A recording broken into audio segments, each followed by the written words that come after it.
안녕하세요. 미국 주시로 온 대학의 미준입니다. 10월 21일 오늘의 미국 주식 뉴스를 시작합니다. 영국의 프라임 미니스터 수상이 어제 사임을 했습니다. 그런데 이번에 사임한 리즈 트러스 수상은요, 지금 부임한 지 단 44일밖에 지나지 않았거든요. 그래서 영국 역사상 가장 짧은 기간 재임했던 수상으로 본인의 이름을 남기게 됐습니다. 자, 이번에 이렇게 극적인 일이 일어난 이유는요, 며칠 전 오미주 방송에서 짚어드린 것처럼 미니 예산이라는 정책적인 실수를 하면서 지도자로서의 신뢰를 완전히 잃어버리게 됐다, 이렇게 설명을 드릴 수가 있는데요. 최근 들어서 세계 최강 국가였던 영국의 위상이 그 리더들의 실수로 인해서 심하게 흔들리는 모양새입니다. 6년 전에는요, 데이빗 카메론 총리 때문에 영국이 브렉시트에 들어가게 됐잖아요. 그리고 나서 지금까지 6년 동안 총 5명의 총리가 추풍 낙엽처럼 떨어지고 있습니다. 영국에 거주하고 있는 한 사람으로서요, 하루빨리 영국의 리더십이 좀 정착되고 안정된 모습을 보였으면 하는 바람을 가지고 있습니다. 10월 21일 보내드리는 오늘의 미국 주식 뉴스 바로 시작합니다. 오늘도 미국 증시의 마감 시황부터 전해드리겠습니다. 어제 초반에 분위기가 괜찮았는데요, 중반 이후부터 미끄러 떨어지면서 결국 3대 지수 모두 마이너스를 보였습니다. 다우존스가 마이너스 0.30, S&P 500이 마이너스 0.80, 나스닥도 0.61%를 보여줬고요. 자, 어제 성장주들의 성적표를 보시면 올라간 종목이 의외로 떨어진 종목보다 더 많았는데요. 자, 스틸 다이나믹스가 6.16%, 오픈도 플러스 5.63, 주미 플러스 5.23, 쇼피파이 플러스 4.87, 데이터독 플러스 4.23, 클라우드 플레이어 플러스 3.87, 유니티 소프트웨어 플러스 3.49, 애쉬 플러스 3.30, ASML 플러스 3.12% 보여줬습니다. 그 밖에도 플러스를 보여준 종목이 굉장히 많은 하루였다, 이렇게 정리가 가능하고요. 자, 반면 메가테크 기업들 중에서는 떨어진 종목이 더 많았는데요. 일단 올라간 종목부터 보시면 엔비디아가 플러스 1.19, 구글이 플러스 0.24, 자, 반면 마이크로소프트는 마이너스 0.14, 애플이 마이너스 0.33, 메타 플랫폼즈 마이너스 1.28, 넷플릭스 마이너스 1.5, 테슬라 6.65%나 빠지면서 테슬라 한 종목 때문에 종합지수가 많이 떨어지는 하루였다, 이렇게 정리를 해드려도 무방할 것 같습니다. 자, 이렇게 미국 증시가 이틀 연속으로 하락 추세를 이어나가고 있는 결정적인 이유가 하나 있는데요. 바로 미국 정부의 국채 금리가 계속해서 상승하고 있기 때문입니다. 자, 트레저리 일즈, 이게 이제 국채의 금리인데요. 목요일 날 또 올라갔다라고 기사를 시작하고 있습니다. 자, 벤치마크로 이용되고 있는 10년 국채 금리가 10 베이시스 포인트가 올랐다. 베이시스 포인트는 0.01%죠. 그래서 10 베이시스 포인트는 0.1% 포인트 상승했다라고 보시면 됩니다. 그래서 단 하루 만에 4.13에서 4.23으로 10 베이시스 포인트가 올라간 거고요. 그리고 장중에 한때는 4.239를 기록했습니다. 그러면서 2008년 이후 가장 높은 수치를 경신했다, 이렇게 보시면 되고요. 자, 그리고 단기 국채 금리, 2년짜리 국채 금리 역시도 5 베이시스 포인트니까 0.05%포인트 올라갔죠. 그래서 4.608을 찍고 있고요. 자, 그런데 여기서 우리가 한 가지 주목해야 될 부분이 있는데, 10년 국채금리는 4.23인데 지금 2년짜리 국채금리는 4.608이잖아요. 따라서 장기 국채금리보다 단기 국채금리가 훨씬 더 높죠. 이걸 우리가 장단기 국채금리의 역전 현상이라 그러잖아요. 이렇게 국채금리가 역전 현상을 보이게 되면 한 2년 내에 리세션이 찾아올 확률이 굉장히 높다는 것이 역사적인 증명이 된 바가 있습니다. 따라서 우리 투자자 입장에서는요, 이 리세션이 올 확률에 대해서도 어느 정도는 염두를 해야 된다라고 다시 한번 말씀을 드리고 싶고요. 자, 목요일 날 이렇게 국채 금리가 많이 올라간 이유가 하나 있었는데요. 필라델피아의 페드 연준의 의장이죠. 자, 패트릭 하커라는 분이 있는데, 이분이 뭐라 그랬냐면 연준에서 계속해서 금리를 상승시킬 거라고 한마디 했습니다. 자, 그 이유는 솔직히 얘기해서 지금 좀 굉장히 실망스러운 결과를 보이고 있다는 거죠. 인플레이션을 잡기 위해서 많은 노력을 하고 있는데 효과가 잘 보이지 않기 때문에 내가 예상하기로는 아마도 올해 말까지 연준에서 기준금리를 4% 이상까지 올리지 않을까, 이런 얘기를 했거든요.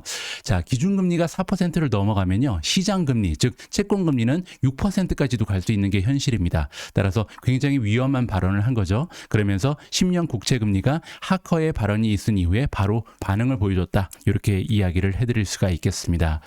자, 경제적인 수치가 몇 개 나왔는데요. 어제는 이제 목요일이었죠. 매주 목요일 날은 이니셜 잡니스 클레임의 넘버가 발표가 됩니다.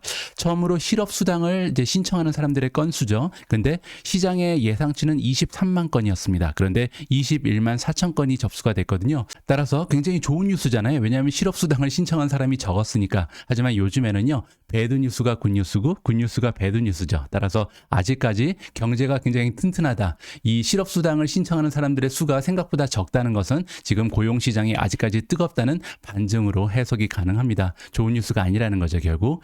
자, 하지만 고무적인 부분은요, 미국의 하우징 스타트 앤 빌딩 퍼밋이라고 나와 있는데 9월달 신규 주택 빌딩 승인 신청 건수가 나왔는데요. 자, 의외로 굉장히 좀 낮은 숫자가 나왔다고 합니다. 따라서 경기가 조금씩 둔화되고 있다. 따라서 배드 뉴스인데 배드 뉴스는 굿 뉴스로 우리가 해석을 해볼 수가 있다는 거죠. 자, 이번 기사를 좀 정리해 보면요, 기준금리도 기준금리고 이 시장금리, 채권금리가 조금 가라앉는 모습을 보여야 주식시장이 반등을 도모할 수 있지 않을까, 이렇게 예상을 해봅니다.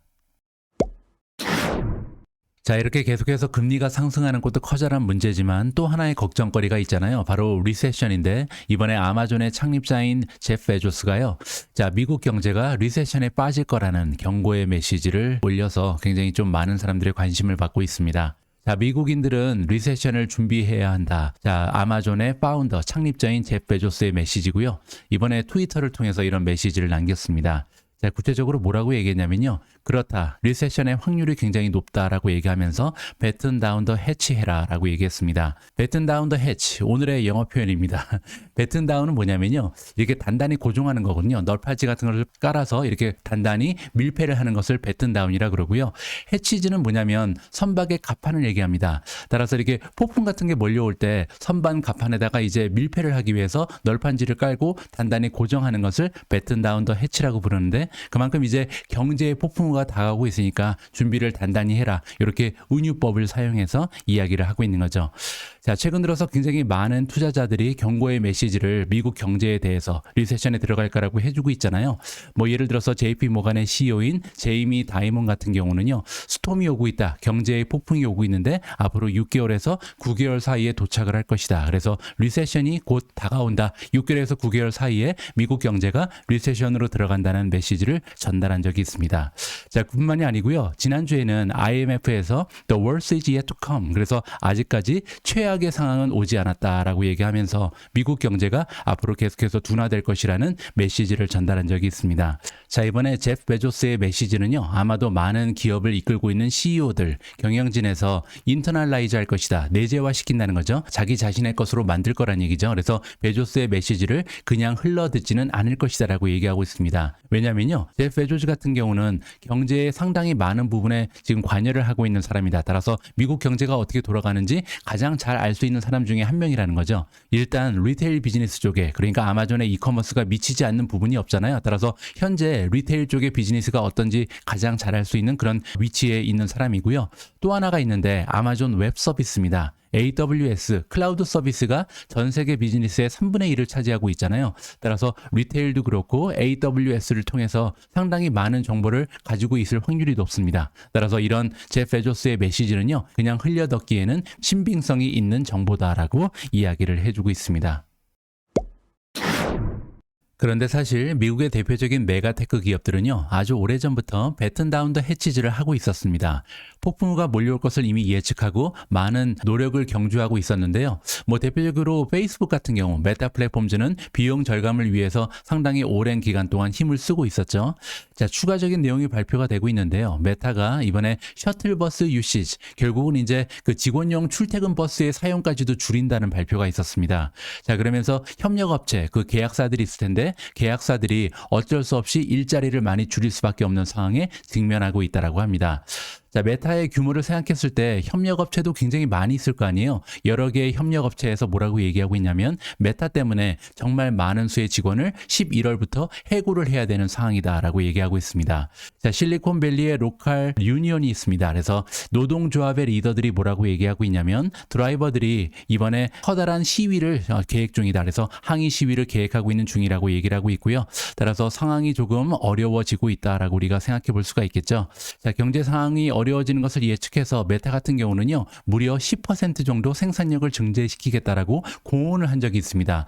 비용을 10% 줄이는 것은 보통 일이 아니거든요. 그런데 어쩔 수 없이 이 매크로의 상황이 악화되고 있기 때문에 이러한 공언을 한 적이 있고요. 그 계획에 맞춰서 하나둘씩 실행을 하는 중이다라고 우리가 설명을 해볼 수가 있겠죠. 자, 그리고 메타 같은 경우는요, 비용을 줄이는 데 만족하지 않고 여러 가지 다양한 노력을 시도하고 있는데, 특히 다른 테크 기업들에 비해서 이 근무 조건의 유연성을 발휘하고 있습니다. 이 얘기가 뭐냐면 직원들이 원하는 곳에서 어디에서나 원격 근무를 할 수 있게끔 지금 허용을 하고 있는 기업이 메타 플랫폼즈인데요. 물론 이제 메타 같은 경우도 3월 달부터 오피스를 오픈하긴 했습니다. 그런데 그 이후에도 영구적으로 원격 근무를 할 수 있게끔 도와주고 있고, 또한 하이브리드, 원하는 사람은 뭐 하루는 출근하고 그 다음 날은 집에 있고, 이런 식으로 하이브리드 쪽으로 원격 근무를 지원하는 그런 모습을 보이고 있다는 거죠. 아무래도 이제 원격 근무가 이렇게 활성화될 수 있는 이유는요, 직원들도 좋아하고 거기에 기업 입장에서도 비용을 추가적으로 줄일 수 있는 하나의 방법이 되고 있거든요.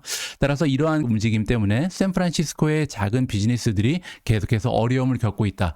자, 많은 사람들이 원격 근무를 하게 되면 아무래도 지역 상권이 죽을 수밖에 없잖아요. 자, 이렇게 지역 상권이 흔들릴 만큼 메가테크 기업들이 많은 비용을 절감하고 있는 중이다. 이렇게 우리가 이해를 해볼 수가 있을 것 같습니다.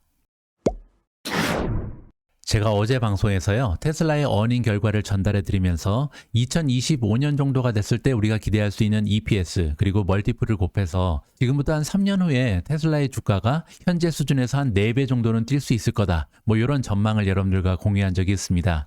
뭐 전적으로 저의 뇌피셜이죠. 자, 그런데 이번 기사를 보시면요, 일론 머스크는 저보다 훨씬 더 꿈이 큰 것 같습니다. 테슬라가 애플 그리고 사우디 아람코의 시가총액을 합친 것보다도 더 커다란 기업이 될 것이다 라는 굉장히 좀 거침없는 발언을 해줬는데요. 자, 기대감을 가지고 한번 읽어보시죠. 자, 테슬라의 CEO인 일론 머스크가 그의 성격대로 굉장히 원기왕성한 그런 모습을 보여줬다. 자, 그러면서 테슬라라는 기업의 장기적인 투자 가치에 대해서, 장기적인 성장에 대해서 굉장히 좀 긍정적인 전망을 했는데요. 엄청나게 긍정적인 전망을 했다. 이렇게 해석이 가능합니다. 자, 시장의 주제는 계속해서 돌고 돈다. 그래서 단기적으로 봤을 때는요, 주가가 올라갔다 떨어졌다 올라갔다 떨어졌다 한다는 거죠.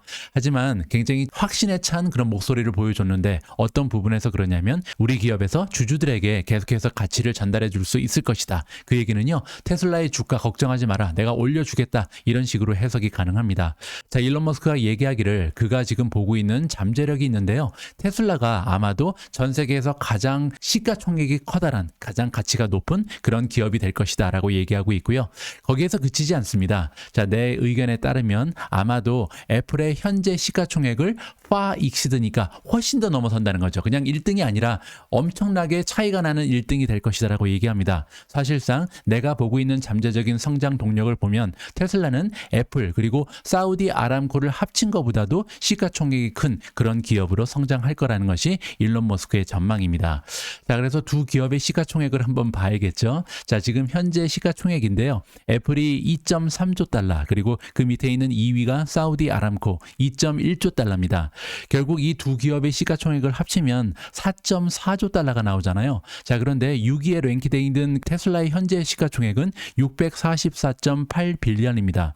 그 얘기는요, 앞으로 6.8배 정도 시가총액이 상승을 해야 이 두 기업을 합친 거랑 시가총액이 대등해진다, 이렇게 계산이 되거든요. 그 얘기는 풀어서 얘기하면 일론 머스크가 어제 한 얘기는요, 테슬라의 주가가 앞으로 몇 년 후에는 지금보다 7배 정도 올라갈 수 있을 것이다. 따라서 지금 테슬라 주식을 꼭 사라, 이렇게 우리가 심플하게 얘기를 할 수가 있겠습니다. 자, 물론 이렇게 거침없는 발언을 듣고 굉장히 회의적인 반응이 많이 나타났겠죠. 그래서 지금 일론 머스크에 대해서 적대적인 사람들은요, 아주 신이 났습니다. 말도 안 되는 소리를 한다는 거죠.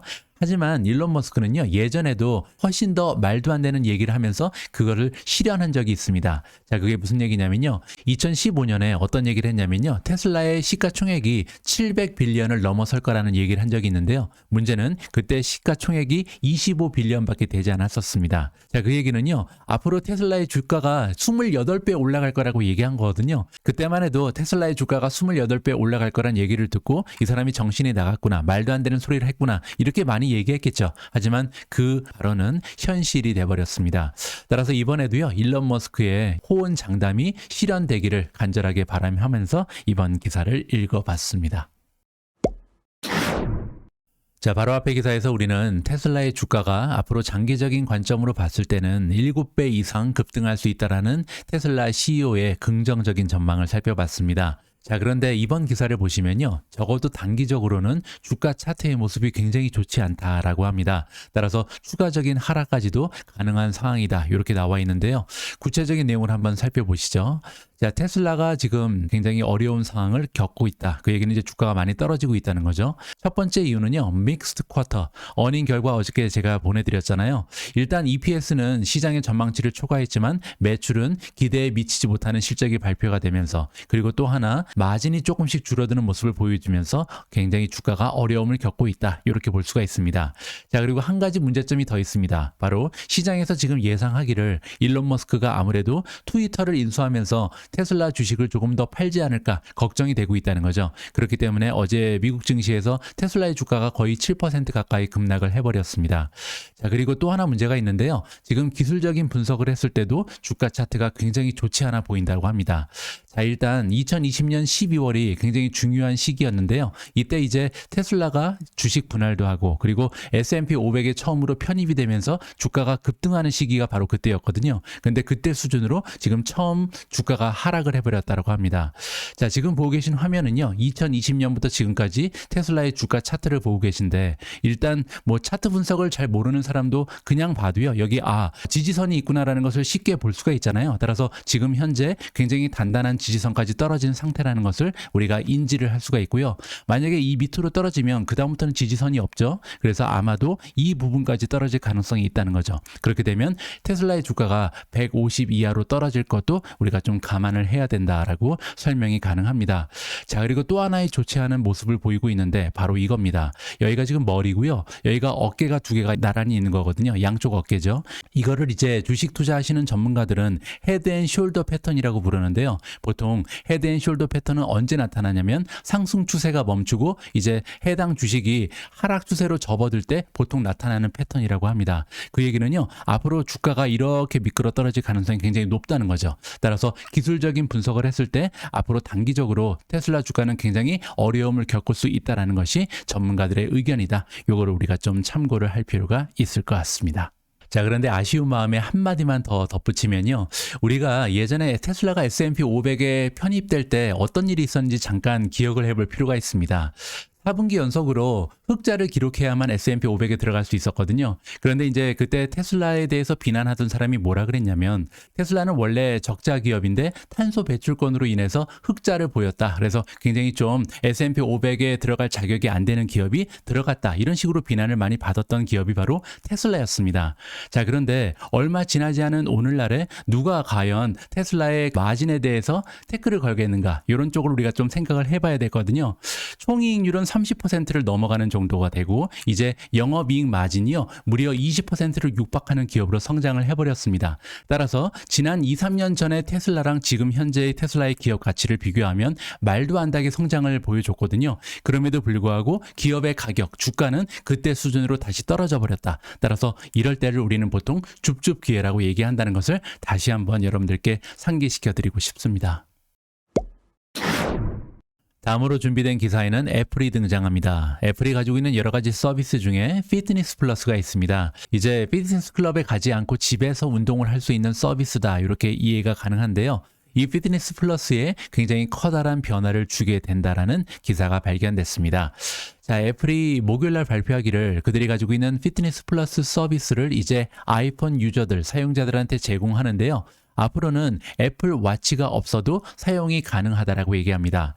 자, 다음 주에 iOS 운영체제 16.1이 출시가 되거든요. 그때 이제 업데이트가 되면서 아이폰을 가지고 있는 사람은 누구나 피트니스 플러스 서비스를 이용할 수 있다라고 이해가 가능합니다. 자, 피트니스 서비스가 10월 24일부터 총 21개의 나라에서 아이폰 유저들한테 제공이 되는데요. 그리고 나서 차차 그 지역을 넓혀 나갈 것이다라고 발표가 됐습니다. 자, 피트니스 플러스에 구독비가 나와 있는데요. 한 달에 $9.99입니다. 자, 지금 $99 프로모션을 진행하고 있는 시킹알파보다 훨씬 더 비싸다라는 것을 강조드리고 싶고요. 시킹알파 가입하시고요. 그리고 나서 여유가 있으신 분들은 피트니스 플러스도 가입을 하시면 좋을 것 같습니다. 자, 어쨌든 이 피트니스 플러스 서비스가 아이폰 유저들이 애플워치를 가지고 있지 않아도 이제 사용할 수 있는 길이 열렸다는 거죠. 자, 그리고 애플이 첨언을 했는데요. 앞으로는 아이폰, 아이패드, 애플 TV를 앞으로 구입하는 사람들은요, 3개월 동안 피트니스 플러스를 무료로 체험할 수 있는 길이 열리게 됐다라고 보도가 나오고 있습니다. 자, 이런 소식은요, 앞으로 애플이 계속해서 서비스 매출을 향상시켜 나가는데 많이 도움이 되겠구나라는 것을 우리가 기대해 볼 수가 있잖아요. 차트 하나를 보여드릴 텐데, 지금 보고 계신 차트는요, 2013년부터 지금까지 분기별로 애플의 서비스 매출이 어떤 추세를 보여줬는지 이 부분을 우리가 체크할 수가 있습니다.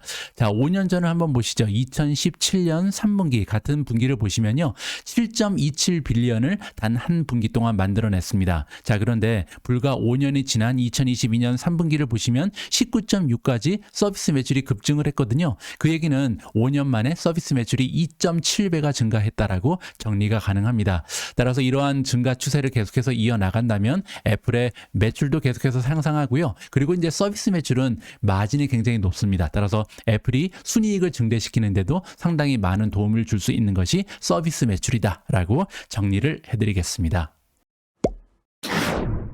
다음으로 준비된 기사에는 마이크로소프트가 나오고요. 마이크로소프트가 UBS와의 파트너십을 확대한다. 이렇게 해석이 가능한데요. 자, 마이크로소프트가 제공하는 클라우드 애저가 있잖아요. 이 애저와 UBS의 사이가 돈독해진다. 이렇게 보시면 됩니다. 그 핵심 내용만 조금 간추려 드리면요. 2018년부터 UBS가 이제 애저를 이용하기 시작했는데, 그때는 그들이 가지고 있는 여러 가지 데이터와 애플리케이션 중에 3분의 1 정도만 애저에다가 저장을 하고 활용을 했다. 이렇게 보시면 됩니다. 자, 그런데 이번에 이 계약이 확장이 되면서 전체 그들이 가지고 있는 애플리케이션 중에 반 이상을 이제 클라우드 애저로 옮길 것이다. 이렇게 이해가 가능합니다. 자, 이번 기사를 통해서 우리가 클라우드 혁명은 계속해서 가속화되고 있다. UBS뿐만 아니라 여러 가지 다양한 기업들에서 그들이 가지고 있는 내부적인 서버를 포기하고요. 이제 많은 부분 애플리케이션도 그렇고 데이터, 정보들을 모두 클라우드 상으로 옮기고 있잖아요. 아무래도 그 부분이 훨씬 더 비용적으로도 많은 절감이 되고 효율성을 극대화할 수 있는 그런 계기가 되거든요. 따라서 요즘처럼 우리가 리세션에 대한 공포감이 확산될 때 이러한 클라우드 혁명은 계속해서 가속화될 가능성이 높다는 것을 기억하면서 테크 주식에 대한 미련을 버리지 말아야 할 것 같습니다. 자, 방금 전 기사에서는 전 세계 글로벌 클라우드 비즈니스 2등 기업인 마이크로소프트 애저가 나오는데요. 이번에는 3등 기업 구글 클라우드입니다. 자, 구글 클라우드 역시도 확장하는 모습을 보여주고 있는 것 같은데요. 자, 구글이 이야기를 했다. 목요일날 발표하기를 로컬 클라우드 리전을 이스라엘 쪽에 오픈을 한다라는 소식입니다.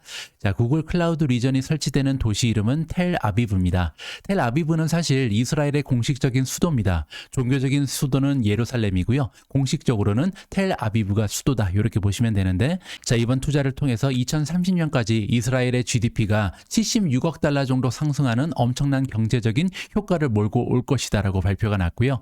자, 그러면서 창출되는 일자리 수도 21,200개를 넘어갈 것이다라고 얘기합니다. 자, 이렇게 한 지역에서 나오는 일자리가 21,200개가 올라간다면 거기에서 발생하는 매출도 엄청나겠죠. 따라서 구글의 비즈니스, 클라우드 비즈니스가 계속해서 좋은 성장을 하는구나라고 우리가 엿볼 수 있는 기사였습니다. 10월 21일 보내드린 오늘의 미국 주식 뉴스는 여기까지입니다. 제가 방송 종료 중에 잠깐 살펴봤더니요. 지금 미국의 10년 국채 금리가 4.28까지 치솟았습니다. 그래서 아무래도 어제보다 오히려 국채 금리가 올라갔기 때문에 오늘 주가 차트도 그렇게 긍정적인 모습을 보이지는 못할 거라고 생각이 되는데요. 여러분들 주말입니다. 너무 주식 차트만 보고 계지 마시고요. 즐거운 마음으로 행복한 주말을 만들어내시는 현명한 투자자분들이 되셨으면 합니다. 저는 내일하고 모레 좀 쉬고요. 월요일 날 다양한 정보 다시 모아서 인사드릴 수 있도록 하겠습니다. 우리 모두가 미국 주식 투자로 은퇴하는 그날까지 다 함께 화이팅입니다. 행복한 하루 되세요. 감사합니다.